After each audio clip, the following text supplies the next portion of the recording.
making noises. It was like blinking and doing weird stuff. Yeah. Woo! All right. We're still in you know what? It's post spooky season. Might as well have everything get like all Yep. flashy and crazy. So good to be back. It's been a I while. am drinking a white peach and rum drink. That sounds A good. white peach mix and rum, and this is it's like heavy, like you can it's like almost like biting into a peach, but it is delicious.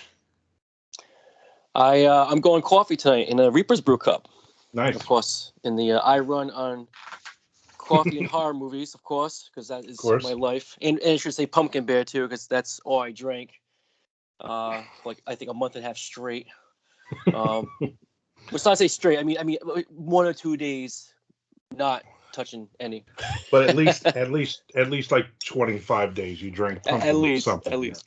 I almost had a Death Wish pumpkin coffee for tonight, but I didn't give myself enough time to grind the beans, so it's just a regular strong medium roast from Death Wish. So I got the combination. That's funny. So yeah, we haven't done this in a few weeks. Yeah, we've been busy, huh? We've both been crazy busy. You kind of you got busy with travel and everything. You dropped off a Hmm. little bit. I Yep. got busy with a bunch of stuff as well, and then November 1st starts NaNoWriMo, so I've been busy the last 2 3 days writing like crazy. So it's been a lot of fun, but we are back to do this month, which is cool. So I tasked you Hmm. with finding zombie movies that weren't disgustingly brutal and just basically a lot of really gross, and I didn't want comedies and I didn't want, you know, Nazi zombies or any of that Hmm. other stuff that's out there. So you came through. You picked four good movies to Yes. watch here. So Yeah, that was a hell of a challenge because, like, one, there's a lot of great zombie stuff out there, but it's really hard to once you filtered it out like that. Like, oh shoot, a lot of people love zombie comedies, and then plus, like it's so easy to fall into the same formula as Dawn of the Dead remake, which is like you said one of your right, favorite ones. yeah, So I had to like find within that medium, like okay, so Dawn of the Dead, not much of a story, but just a damn good survival horror movie, damn good hmm zombie movie, good characters. So where can I pick and find that? And I think I'm kind of bummed one didn't go through. One did not happen. I previously picked, but then the one replaced it with worked. I think pretty yeah. good. I think that worked. That worked as well. Yeah, the Dawn of the Dead remake, Ving Rhames, is it's one of those movies for me. I don't know why. Every time it's on, I watch it, no matter what part it's on, even if it's the last 5 minutes of the credits rolling. I'm still watching it. So it's definitely for me. It's definitely one of those movies. So I'm so I was like, all right, you know what? Good. I good. You know what? Down the line, we might do, funny zombie movies or something. Hmm. So who knows? There's a billion subgenres of everything horror, which is fun. Yeah, there's, uh, I couldn't believe how horror blew up, and there's like subgenres of subgenres of subgenres, and Yeah. some repeat the same thing, and some still break the mold to this day, which I'm really shocked and happy about. I think it's really cool. You can still really bring something new and fresh to the same idea. Right. Which is fun. So Hmm. let's kick it off. Start with the. You want to start with the classic Night of the Living Dead? Yeah, the classic. So this is funny because when you mentioned Dawn of the Dead, which is the remake of George Romero's second film, I was like, all right, we have to do the classic. If we're going to like really go back and really talk about zombie movies and breaking the mold, I think this is a great way to start. I remember texting you to see if you've seen it before, and then like and see if you want to revisit it. So and this is cool because this is not even my first zombie movie. It's one of my favorite black and white movies. Right. Alongside Frankenstein and Black Creature from Black Lagoon, which is funny. Frankenstein, I think, is the very first zombie, if I'm right, to some degree. But my actual first zombie movie was the remake of this one. So that's kind of funny how it all kind of is Oh, full that's funny. circle. Like Yeah, the 1990s Tom Savini remake of Night of the Living Dead is my first zombie movie ever. that's funny. So So, Yeah, go ahead. Sorry. it's kind of a funny story. So as a kid growing up, my mother loved horror movies and she loved horror paperbacks and books, and that's where I got my love for it. And my father was in Vietnam, so when I was born, actually, I was about 4 months old when my father came back from Vietnam. Mm-hmm. And in Vietnam in 1969, they would play movies for them while they were in Vietnam. And this was one of the movies that he watched while he was there. And he's not a big horror movie fan, still isn't. And I remember, obviously not then, but years later, them talking about it when I saw it. And I watched it, it was on cable. And my mom's like, you got to watch this movie. And I watched it with her. And that was like my dad was like, I saw that already. I saw that in Vietnam. I don't want to see that again, kind of thing. Yeah. Which was kind of funny. So it's, for me, it's watching it again, and I've seen it like probably 3 or 4 times Mm-hmm. in my life. But it was one of those where I immediately thought, every time I've seen it now, I think of my dad, me being born, kind of thing. That's wild. That's kind of cool. I'm pulling up names. I want to. There we go. I want to get a name real quick because you got me thinking real quick. Well, that's awesome to have like a connection to a movie like that. Because it, I think kind of works because George Romero was ahead of his time, where he, the way his themes in that movie were. Yeah. I mean, I don't think, based on things I read and seen in some documentaries, I don't think he did a lot of that on purpose. It was one of those movies he just got the idea from like what's going on around the times, and some things were just by accident. Yeah. And so easy to relate when you see a movie like that. You can relate it to like with you and your dad, or what was going on in those days and stuff like that. And it's all there. It's like the voices over the radio. Like I think he really, in this movie, he really showcased what and started what the zombie genre is. This formulation with people getting together, staying in one little small area and trying to survive. And you see people become the worst of themselves. If they weren't already worse already, they get even more of you get that one jerk character who gets worse and worse type of thing, and you get some good people who become bad people and make bad decisions. Well, it was also just a bunch of guys doing a super low budget movie, so they couldn't have huge special effects and buildings blow up, and they couldn't travel across the world, kind of thing. So it was, let's put it in one spot, let's film in a couple of different areas in town, kind of thing. But there wasn't a lot of budget, and you can and I've watched the same documentaries that you've watched, when they're either geniuses who talked about war and racism and socialism and all these different things, or they were just a bunch of a bunch of dudes who just wrote a movie and filmed it as best that they could, and that was it. Because before this was the voodoo zombie. White zombie. Yep.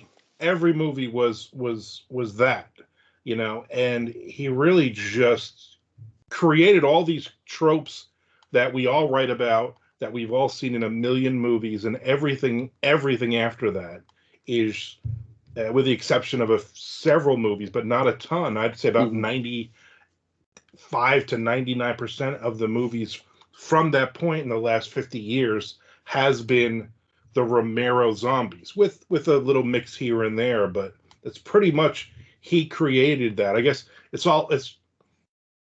like you look at Dracula, he created, Stoker created the vampire tropes that we're still using today, how many years later. And it's like that, it's the innovator who started all of it. So you watch this movie as, you watch it now like it was the first time you ever saw it. You're like, it's just, parts of this are cheesy. Some of the acting is crazy over the top. These aren't professional actors per se. These are just a bunch of people that got together and created this movie. And but I think it works, right? I mean, it still holds up. It's not, Plan 9 from outer space, funny garbage. It really, I think it really still holds up. I agree, and I haven't the first time I seen this one, I think I was in my mid-20s while starting to jump on a lot of shock movies, but I was really trying to revisit or visit classics I'd never seen or have not seen in a long time. And this is one of them where I was like, holy cow, I'd never seen the black and white version. I loved the 1990 and seeing Dawn of the Dead remakes and all this. And I was like, I gotta see this movie. So it, from 22 and then maybe a couple of times over the years I watched it to now, it holds up extremely well. And I've seen bits and pieces of it in color. It does not work in color. This movie works only in black and white because the makeup works in black and white. Because some of it, it's pretty gory for an older movie. But it's like black and white gore, and it works beautiful. It's even got like much better. Yeah, it's got some gothic overtones too because of the way the shadows fall, and then the way the house the zombies look and stuff like that. I was like, holy cow, this is not just a zombie movie. I still feel like I'm watching like an old school gothic tale, kind of just the way from this movie shot. It's kind of neat. Yeah, and I think that's the cool part. The special effects are so, $5 special effects, but they work. Mm-hmm. And I think it works because it's black and white, because zombies ripping people apart and eating intestines and pulling people, those kinds of things work better back then with the black and white rather than the CGI and all the other,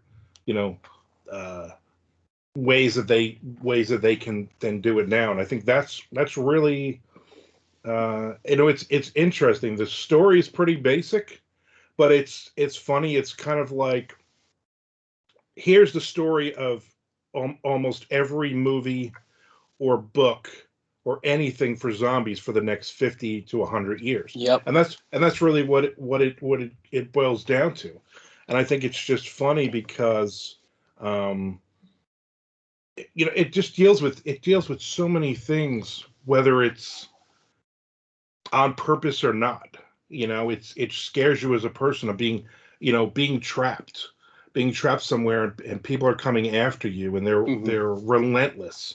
And I think it's I enjoyed myself watching this one again. At first, when you gave me the list, I was like, oh, I've seen this so many times. Like I'm going to skip it. I'm not going to watch it. I was like, you know what? Let me watch it first and get it out of the way. And I was excited, and it helped me with the next three movies to understand where they came from.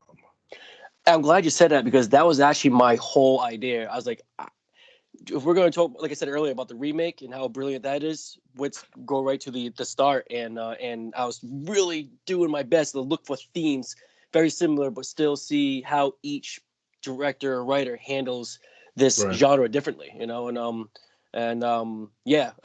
cool. That's cool. You caught that setup. That's neat. This is a perfect setup for it. And I think it's the perfect movie to start this. Yeah. You know what's neat? I forgot this movie told you how the zombies were made. Over the radio. Announcement. I was like, oh, I don't want to say it just in case other people didn't see it. But I was like, that's how. Like, oh wow, that's kind of cool. And that also goes with the time too of certain things are happening around there too. So I was like, oh, that's kind of neat. I don't remember any of that. That's So he, not only did he start this whole subgenre, it's still different. It's still the creation of what they are is still different. Right. And I think that had a lot to do with them as people and where they grew up and the times and what was going on in the world and all that. I think even if it wasn't, let's write this as some kind of social commentary. Yeah. Which they either did or they didn't, depending on what documentary you watch. It still ties into that. Think about your own writing. I think about my writing.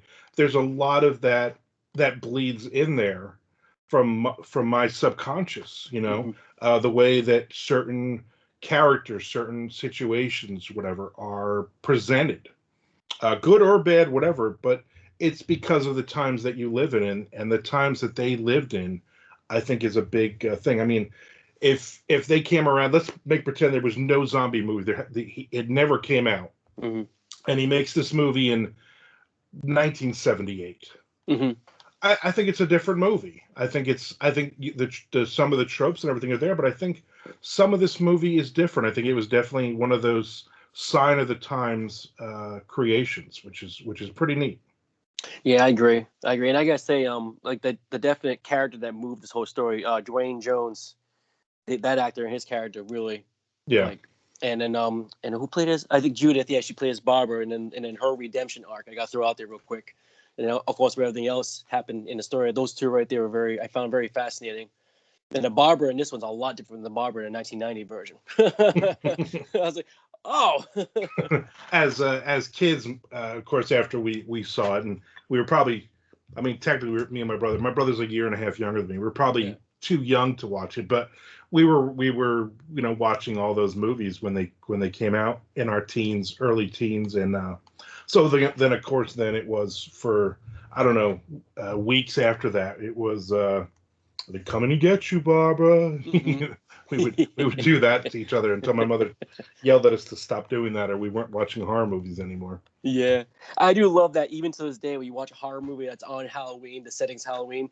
Even in modern films, a family's still watching this movie, and that Yeah, scene's still there. I just like, look at this. This is great. yeah.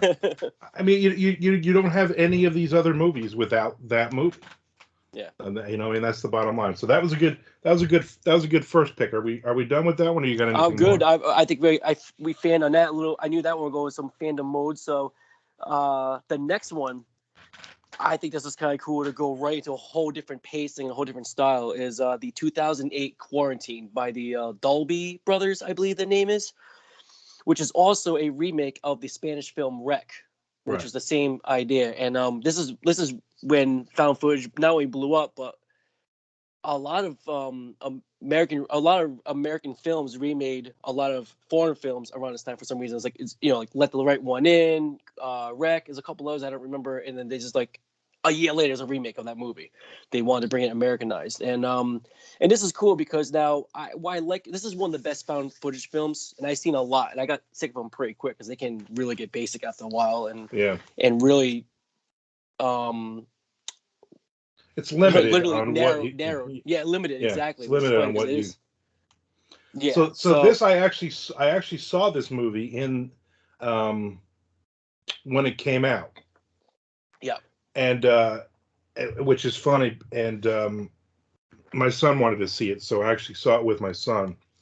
And what's neat about it is I watched that Eli Roth, the whatever history of horror thing, whatever it is on AMC. and they actually had an episode a couple weeks ago about pandemic movies. Oh, that's cool. And this was one of the movies they talked about, which was funny. So when I saw it on your list, I was like, all right, I know I've seen this one, but Hmm. it was one of those again. It was like, okay, I want to watch this again, um, and kind of understand what we're doing here and how it compares to Night of the Living Dead. And I think there's the bare bones structure there Hmm. because you have people trapped in a building, you have people trapped in one space, but they do so much more with the zombies, than Night of the Living Dead. Like nobody uses the Z word, Hmm. nobody says that, and it's more of a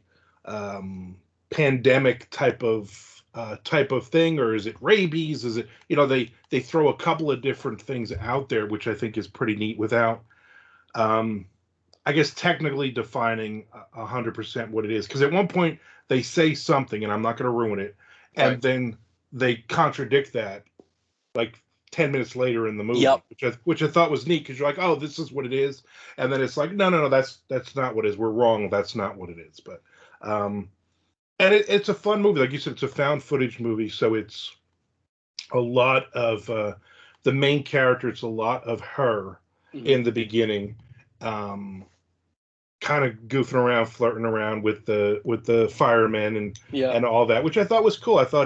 I'm glad it didn't start with boom. Let's start with action. Let's start with zombies. Let's start with people getting killed. It really that first like 12 minutes or so of the movie is her sliding down the fireman's pole, her joking around with the firemen and all that until they get the call to go out to this building.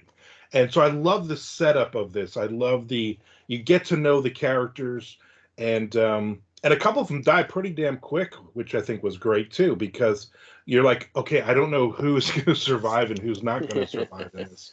So it was cool, and it was also cool watching it because a couple of the people that are in this were in other things, back then or since then. So you're like, oh, the lady with the dog, she was in 2.5 Men, and this one was in this, and this one was, so you've seen a lot of these people that back in, would you say 2008? Yeah. So they weren't these big. There's no huge actor in this. You know what I mean? There's not. Harrison Ford isn't walking through. Samuel L. Jackson isn't part of this. You know what I mean? It's a cast that I'm sure at the time were a bunch of nobodies, and I think that's kind of the cool part of it, because you're not looking at anybody going, oh, that's the guy from Star Wars, or that's the guy from whatever. So I think that adds to it as well. Yeah, I think the only one that was really blowing up at the time was Jennifer Carpenter, the one who played as Allie or Allison. I think that's her character. I don't remember her character's name, but the newscaster. She was. I don't remember when Dexter started. I think Dexter started maybe 2 or 3 years before that. She played as Dexter's sister. And was her? Oh, and then her horror. She got her big horror name was The Exorcism of Emily Rose, is supposedly based on a true case. So like that was when she got her scream queen status, I guess. She was really good in that, and she's really good in this too. And then along with you, I really enjoyed that setup. I forgot how much they did too. Rewatching this like almost 12 years later, or a little less, but just as much. Yeah. Where you get to see the people interaction, so you really get to care about them. You really get to get their personalities. That some of the jokes are fun, and because once it kicks in, man, it's there's like maybe some little small pockets of slow time just to give you a breather, and sneak in like you said, is it rabies, is it not rabies? Get the plot going, the dialogue, and where these characters are going to take things next. What they're going to do, type of thing, and then it just and it's pretty freaky, because like when you watch something like this during these times, it kind of mirrors something, like could it have been like this, even worse, type of thing. Like there's some, which is great about some of these horror movies like this. It can still be a form of escapism while you're almost living something almost similar. Yeah. That isolation and that fear and that paranoia, type of thing. And I think the one camera works in this. Yeah.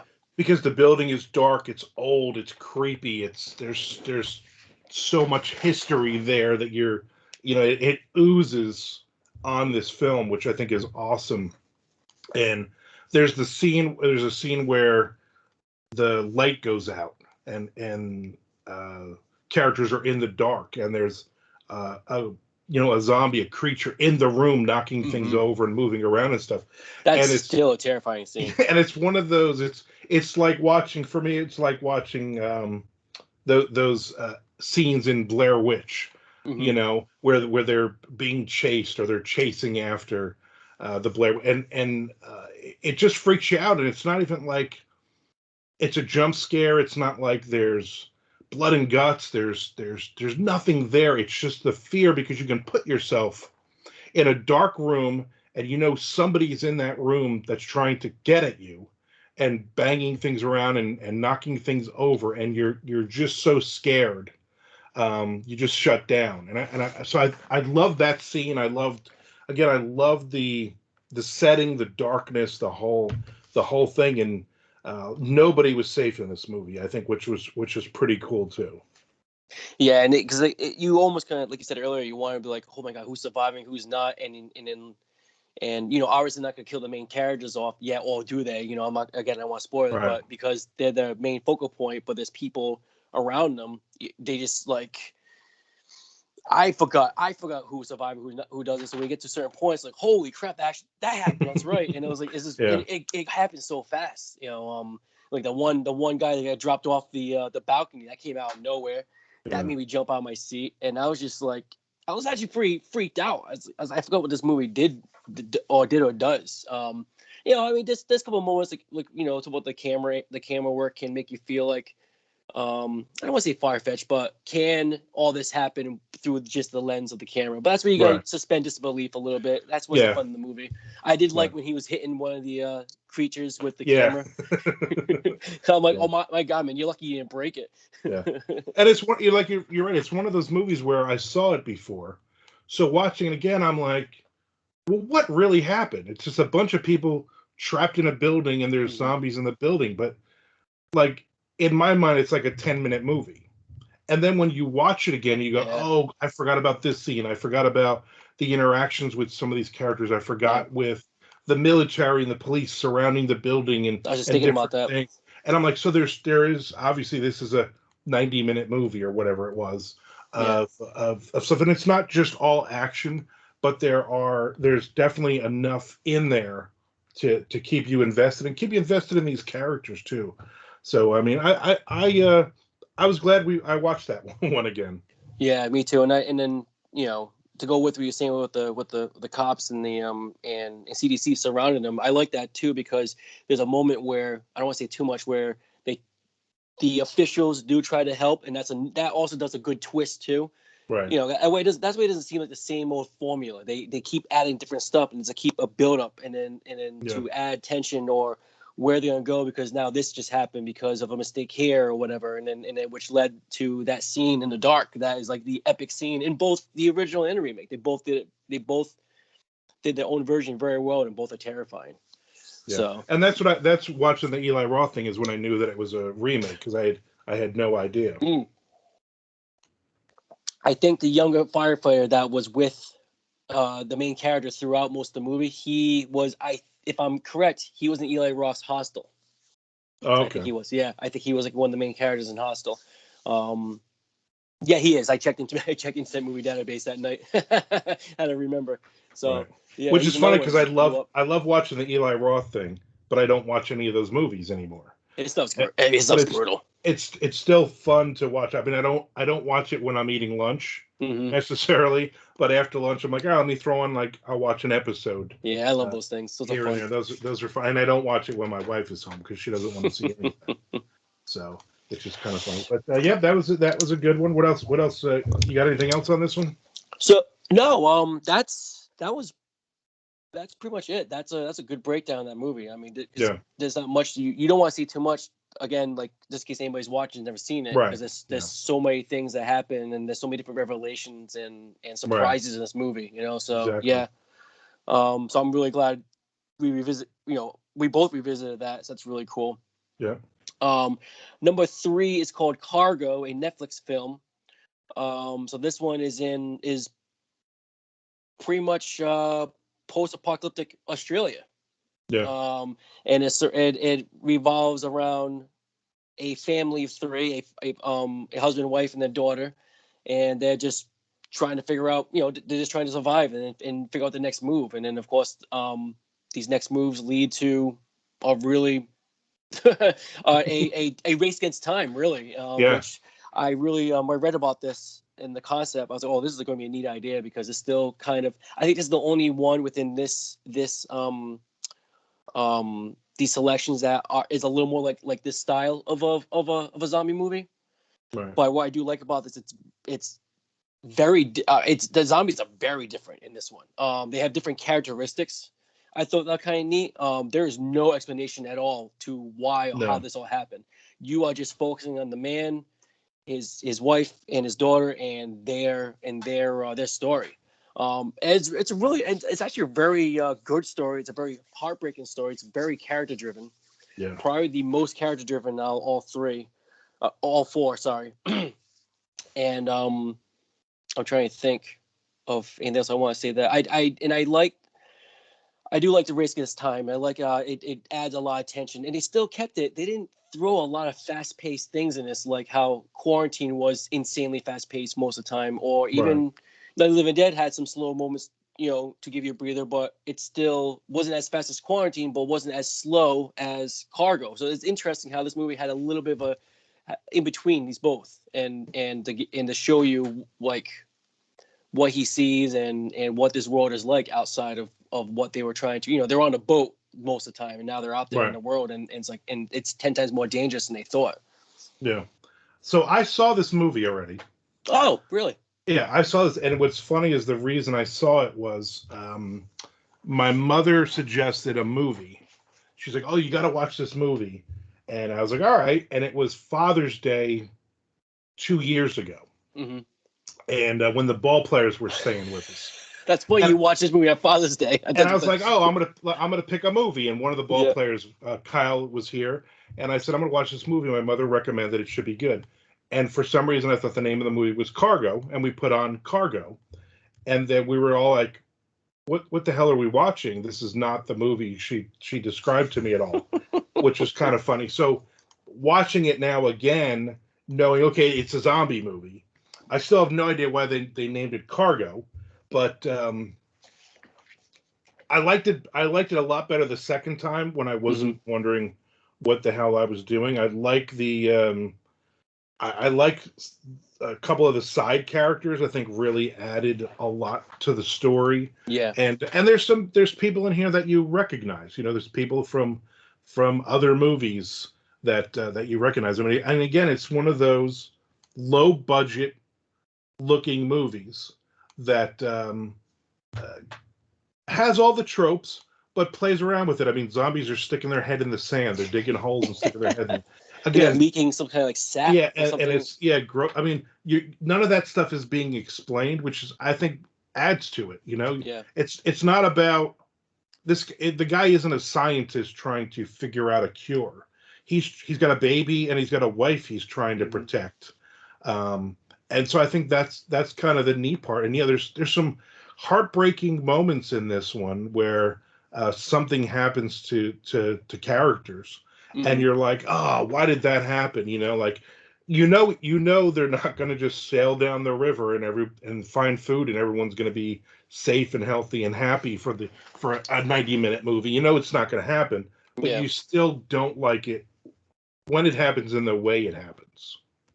Yeah, and I think Cargo. I think the reason it's called Cargo because he's got the baby with him the entire time. The whole purpose of the movie is to, I guess I think the description already says it, but we'll just say he's protecting his cargo. That way, I'm not right. I'm not wrong. Well, whatever. I don't want to spoil too much, but I think I read about the plot or whatever the story to it. But I still don't want to give too much. It's the second worst title of any of the movies we've done.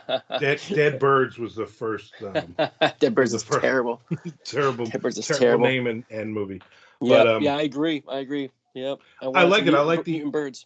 Yeah, I like the the Aborigines people. I like their obviously it's a setting, you're in the middle of nowhere, and it's bleak, but it's bleak, but it's nice and bright. Yeah, you know what I mean. It's mostly during the daytime.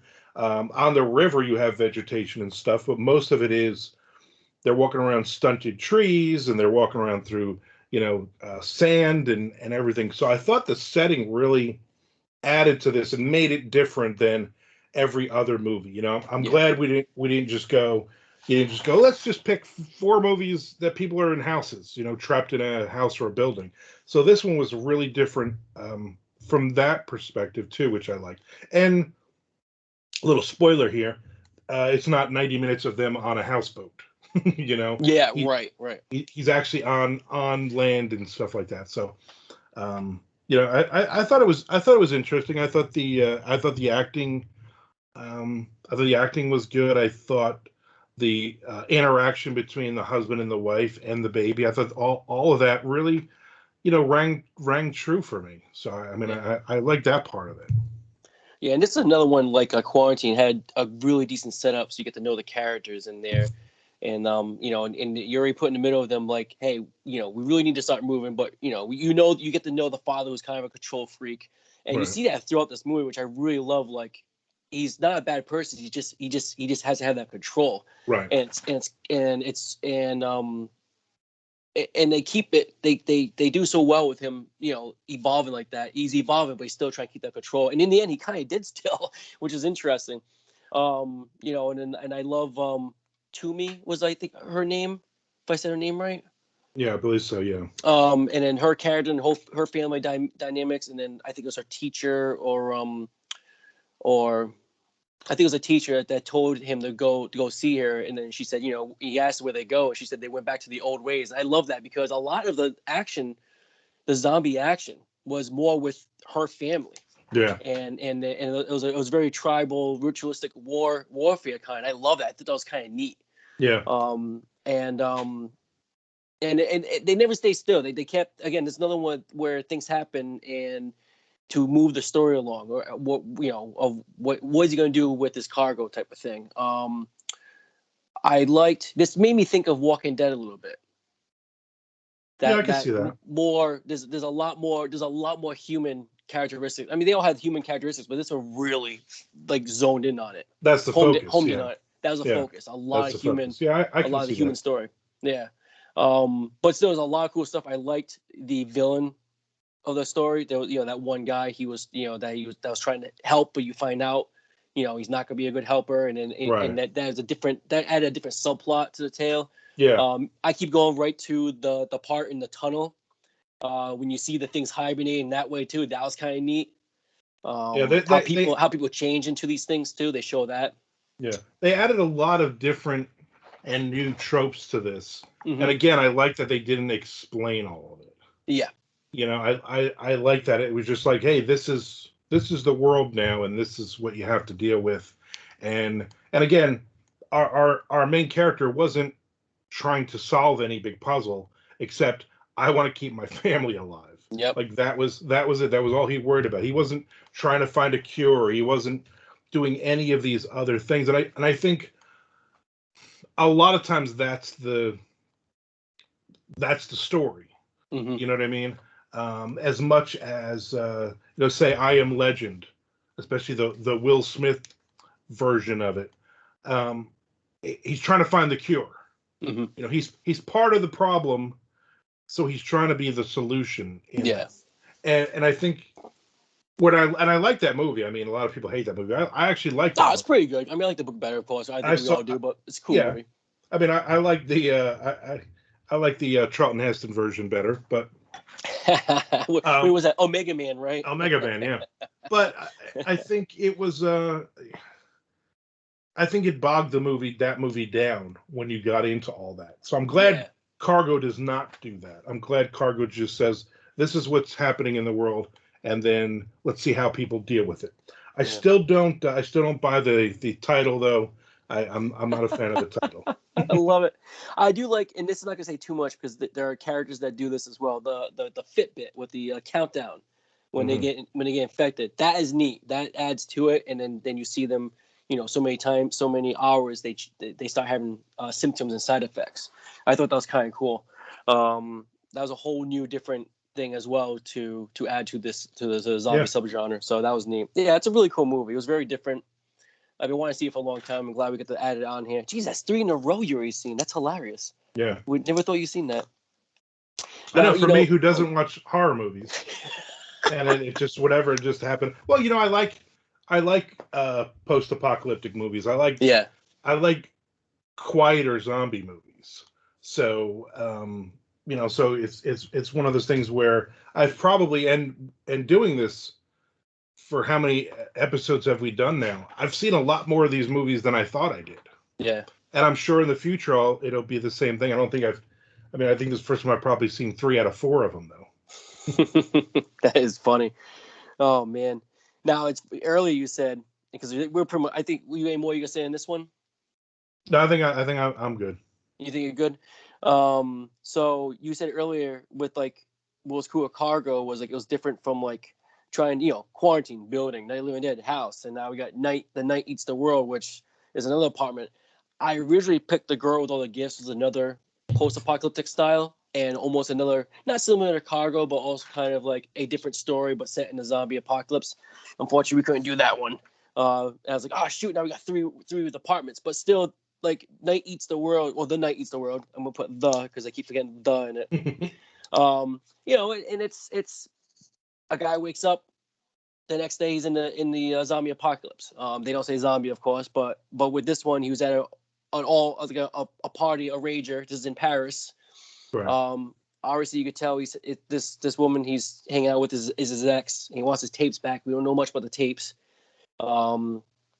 Suffers a nosebleed. I think I hit by accident by somebody, if I remember. Yeah, I think that's what it was. And then he passes out, which is really weird. Guess he's just tired or whatever. He's just like, I'm just stay here. I'm Well, done he with has this crap. you see where he has a few drinks at the Oh, party that's too. right. Thank you. You So reminded me the I think drinks. that that added to it as well, and he's pissed off because she's ignoring him. He seems like when you first meet him, he seems like a douchebag. Yeah. He seems like a pretentious douchebag, and she seems like the pretentious ex-girlfriend douchebag. They're both pretentious. So they're both douchebags. And the people at this party are all a bunch of people that I would not hang out with, and especially her new boyfriend. You know, he seems like kind of a jerk as well. Yeah, he almost picked So a fight with the dude too. yeah, so I think the setup is good. I'm not sure. I'm not sure why he is not how he got away without doing anything. I guess would be my thing because like the Walking Dead the show, you know, Rick's in the hospital. I Yeah. think that's how it starts. In what is it? 28 days later, he's in the hospital. You know, Yep. so there's those. If all of this is going on and all of this zombie rage and I mean every wall is there's blood splattered everywhere in this movie, which is really kind of cheesy. Yeah. How come nobody broke through the door and he slept through all this? You know, That's a good question, and I think and then this goes right into why I really liked about this movie. Again, another movie where the zombies are different. They don't make sounds. They're very quiet. The only thing you hear is when they're close up is like the cranking, like the creak and cracking of their bones in their flesh, which I thought was really creepy. And how they attracted the sound throughout this movie. It's almost like you don't, if they're not around or they're just chilling out, not doing anything, the moment they hear something, they all run at the same time. right? And that's terrifying. I think that's even more terrifying because it's just, you like say with Dawn of the Dead remake, they're running at you, but at least you know. With these type, you don't even know. Like it could just like happen like that, and you're not like paying attention. Come on, nowhere. So I think because they're attracted to sound, he was pretty much quiet, sleeping in the other room. They're not gonna go in that room because there's nothing going on in there. That's what it seems like. Because I was thinking the same thing, and now when you said that, I'm like, oh wait a minute, the idea of these things in this movie and how and their mythology, kind of just makes sense why and how he survived it. Yeah. So he's trapped in her building, and I think he does what you would probably do, right? You start going through the other apartments and looking for food and weapons and you know things like that to protect yourself and so you can eat and stuff. So a lot of the movie is just that day to day with him. Yeah. You know, this isn't a movie where he's being attacked around every corner by zombies. You know, I mean, there are some of those scenes. There's a couple of jump scenes, but you kind of see it coming. You know, it's coming. Yeah, definitely the sound thing because he finds a drum kit, and you know, kind of so he doesn't lose his mind. He's exercising. He's jogging through the apartment and stuff. So he's playing drums. With the windows wide open, the balcony, and so all these zombies run and you know try to climb up and stuff. So you know, I thought those scenes were neat. I thought just his hopelessness. You know, you're standing on the roof and you're looking around and you don't really see anybody, or if you are seeing people, they're being attacked by zombies. He looks down and somebody's ripped out of their cars and you know, ripped apart and stuff. So I liked all that. Again, it's a setting where we're trapped in a building, but it wasn't one of those where he's trapped and he's not doing anything. He's doing the normal, boring, mundane, day to day things that you would probably do if you were in that situation and you knew going outside, there's zombies everywhere. So Yeah. there's you're not going anywhere. You're not going down and getting in a car and driving away because you don't know if anybody's even alive anywhere. You don't know how it started. You don't know what happened at all. He just kind of adapts. Yeah, and that's what I think is pretty cool, because even though he is doing the usual mundane thing, he is pretty, because he went from this weird, like you said, kind of douchebag moment to this. You could tell he's kind of actually introverted. You start to learn about him. He seems like a very introverted dude, Mm-hmm. but he does kind of adapt. He does figure out like ways to like get weapons, and even some stuff happens along the way that helps that plot out. And he's a very intelligent character, and I like that. But even though he was intelligent, you could see he was slowly losing his mind within the days. He was the isolation. This one's another movie that kind of this one relates to today more than anything, than any of the movies, because a lot of things that affected people the past couple of years was as isolation and staying within the same place, or even though we're out there more now, I would imagine still some people are still afraid to mingle, be out there as much. Right. And I think this character really emulates that very, very well with that isolation, and he did a really good job. He did really good. The actor did a good job portraying that. I'm trying to think. It was a little slow for me. But it wasn't terribly. I think it was keeping you within this really dreadful, intense, isolated feeling. So I kind of like that. I like one scene. I don't want to say too much, where he wants to befriend a cat because he's going crazy. Yeah. And then that results in him making a really dumb decision. And some people may feel like, oh, that's really dumb. Well, I mean, the guy hasn't seen people in a while, and then he's probably malnutrition. He's afraid, so you gotta make these really insane decisions. And I think except for that, really, he doesn't make too many dumb decisions. No. He's not he's not running around town. He's not trying to find food and weapons in other places. He's pretty much staying in his building. And so I thought that was good too. They made him an intelligent character that isn't just like, well, all right, well, there's zombies out here. Let me go walk. Let me get a couple of steak knives and wander around town, kind of thing. Right. So I thought that was pretty. I thought that was pretty good for this one. It was a little slow. There were parts where I was like stopping it and going to get something to eat or drink. I come back and you start it again. It's like 5 or 10 more minutes goes by and there's nothing going on except for he's listening to punk music, or he's banging on the drums, or he's looking strangely at objects in apartments and stuff. So I think there was a lot of that in the movie, which bogged it down for me. Not saying we needed zombies attacking every 5 seconds, but I think it seemed to me like they had an hour script, and they said we need to add 25, 30 more minutes to this movie. So let's add more of these parts. Let's stretch this as much as we can. Yeah, and because of that, when you get to the final confrontation where he's got to fight more of them, it was awesome. Yeah. And how that happened was kind of a dumb decision. But again, I think that was a metaphor thing. I don't want to say too much. I think it was a metaphor to who he was as a person and the character.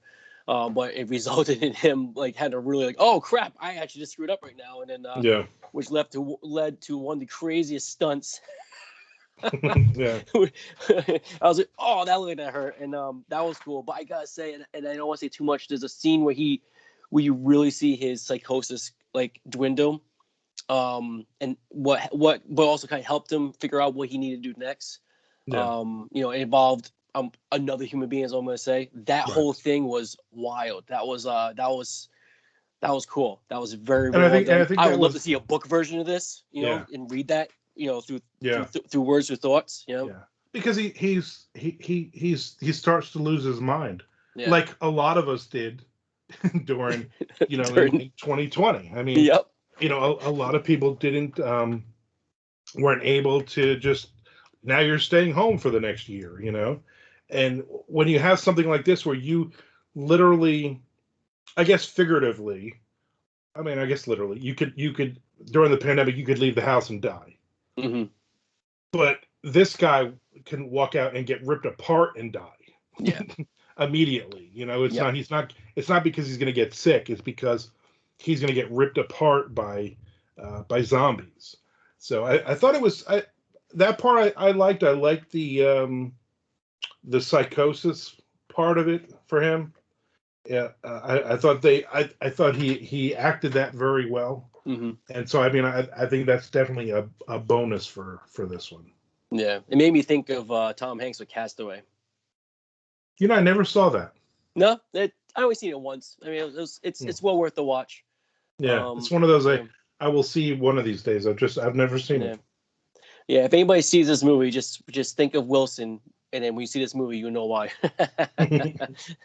I'll tell you off camera. All right, so you got anything else on this one? No, this one didn't have much. I think this is definitely well worth talking about the style of the zombies, and his characteristics. And this is probably one of the first ones you see a character by themselves most of the time. All the movies, this it's funny because you got Quarantine where you have that isolation, but it's through the camera, and this one's just through the single person. So I thought that was kind of neat too. So yeah, but yeah, that's all I gotta say about that. I enjoyed it. I'm glad that this was because they're in France, Mm-hmm. but you didn't have 400 shots of the Eiffel Tower, which I liked. Because as soon as you see that it's in France, I'm like, oh, here we go. Every movie is gonna have that shot of the Eiffel Tower, Right. We got the other parts, man. Yeah, there's other parts. There's other parts of France. Yeah. And this one he definitely showed us a lot. He kept looking over those rooftops. Yeah. And we saw a lot of the same looking roofs over and over and over in this one. That poor guy. we were losing our minds with him. Yeah. All right, so as we always do now, let's put this in an order. So this is a tough one. Oh. Am I going first or you going first? You can go first if you want. You want to start with 4? Yeah, I always like going from 4 to 1. So this is weird. It's almost like the order we watched it. The Night Eats the World will be on the bottom. And now saying that does not mean it's a bad movie. These are all actually really good movies. Right. But compared to all the other ones, and some of the slowness in this movie, the slow pace in this movie, I would put that in the bottom. Number 3 would be Cargo for me, almost kind of the same thing a little bit, but that one had more depth than the Night Eats World. Number 2, now this is going to get tough for me. I'm going to say what's on top of my mind now. It may switch another time if we ever talk about this with somebody else, but I'm going to put Night of the Living Dead as number 2. And other times maybe number 1, but right now it's going to be number 2, the way I'm thinking. It's a fantastic movie. It obviously set the mold of what we know for zombie movies. I think because we're talking about some of the cheesy acting and some of the low points, but it's typical of an independent movie. I think that's why I put it as number 2. I put Quarantine as number 1 out of this list only because I just really like that build up and that intensity. Like rewatch this movie, I was like, holy crap! I was just like really immersed. And the only problem with this movie, the only one problem is because it's point of view, the first person point of view. Yeah. And I agree with that though, because watching Quarantine again, for me, it was like I've seen the movie, but I don't remember all the parts, and I was into it. I was watching like I had never seen this movie before. Yeah. And so for me, that was important. That's my number 1. Quarantine's also my number 1. Oh, wow. Yeah. My number 2 is actually The Night Eats the World. Oh, wow. Yeah. Because I liked it. It was a slow pace, but I like the slow pace. I thought it worked well. Number 3 for me is Night of the Living Dead. And again, that could be my 2. But it's dated. It's the acting is dated. A lot of it is dated, and unfortunately, you could I guess you're supposed to say it's number 1. It's the greatest zombie movie of all time. Blah blah blah, because it started all of this. But if you're looking at it just for the movie, not for the history, not for what it did, that's my number 3 movie. And Cargo was 4. Cargo, I did not like it the first time I watched it, and I liked it more watching it the second time, but I don't think it was I don't think it was a great movie, especially when you compare it to the other three movies. So Yeah. we're actually a little different on this one, except for our number one is the same. Oh, that was cool. That was very cool. Yeah. Yeah, I mean, I actually, what you said about Night of the Living Dead, I agree with all that, and that's why I had time struggle with it. It's like, yeah, it for history wise, it did what you do, but there are other better zombie movies, Right. but it doesn't take away from what that movie was, you know. Right. And I mean, these were four good movies. yeah, They're not bad movies. They're not like there's one of them isn't like, oh, this is an awful movie like we've had Dead Birds. like Dead Birds, right? We've had a couple. The Vast of Night, that movie was awful. Yeah, that was okay. Yeah, but so for me, so I think it was a good. I think these were good picks, and I was happy. I was happy rewatching three of these and watching the other ones, so that's pretty cool. And the other movie that you had picked that we didn't get to see, I never saw that one either. Me neither. So if we do zombies again down the line, then keep that one in mind. And definitely. We can do that. I have that, and then there's another one I almost did with this list. I'm like, nah, I'm gonna wait on that. I want to do this, but there's so many. Yeah. Well, that's the thing. There's just so many. There's so many movies. There's so many horror and horror related movies for us to watch, which is funny, and it educates me on what's out there or what's been there before and stuff. So, and you know what I'm interested in. So, and that was a heck of a challenge because I know what you're interested in, and now you set the bar like, oh, Dawn of the Dead's one of my favorite, the remakes of my favorite movies, and then this is what you're gonna do. I'm like, okay, so you don't like too gory. I can't go too stupid or campy. I was like, ah. Now again, down the line, if you want to do four, humorous zombie movies, we could do that. But it has to be that. But I don't want to do gory. I don't want to do ridiculous. So I'm awaiting for next month or so, the next few weeks, for you to throw four other movies at me, so we can do this again. We can do this again in December. Yeah, I gotta give that some serious thought. Can't do. There's some Christmas horror movies out there, but a lot of them are pretty gross. So a lot of the slasher cheesy ones, the 80 ones are awful. Yeah. Those movies are just awful. Like pick four of those. I'm not even gonna watch them. I'm just gonna tell you that was awful. Yeah, and I saw all those as a kid. I saw all those. The Silent Night, Deadly Night. Yeah, all those are just god awful. Oh man. All right, so where can people find you out there, JC? You can find me on Amazon.com, where you can find my work there and stuff like that. You can find me on Twitter, JC. Oh shoot, JC Horror Writer, I think. JCW like Horror Writer. Yeah. And I usually have it written down, and I usually remember. And then JC Walsh 81 on Instagram and / JC Walsh on Facebook. I also do another show with a couple friends from Rhode Island called Bonded by Horror. We do one movie, and this month's been a lot of like fandom we've been doing, which is kind of fun. A lot of love letter stuff for the spooky holiday, and which is funny. Last week's was a zombie movie too, so I love the fact they're kind of parallel. Right, yeah. That one was a comedy zombie movie. We done an old 80s like classic, and that one did Running Zombies first, so that was cool. So I say everybody watch both back to back. You have a good time. Yeah, definitely. Good zombie time. So and I think that's it. And I'm looking forward to kicking some butt in NaNoWriMo this year. So yeah, having a lot of fun doing it. You can check me out on Amazon. You can follow me on Twitter, Armand Author. I'm on there mostly. I'm on Facebook, author Armand Rosamilia on there, and I have a Twitch channel where I'm writing 3 or 4 days a week on there. That's a lot of fun. So find me Armand Rosamilia on Twitch. Or if you're looking at, if you look at the writers, whatever it's called, the categories, the writers categories, I'm on there, so you can check me out on there as well. It's been fun. We haven't talked in a while. We haven't seen each other in a few weeks. Yeah, it's great. So it was cool, and I'm looking forward to the next 4 things that you throw at me, and we can go from there, which is kind of funny. Definitely. All right, man. You have great holidays. Everybody out there have some great holidays too.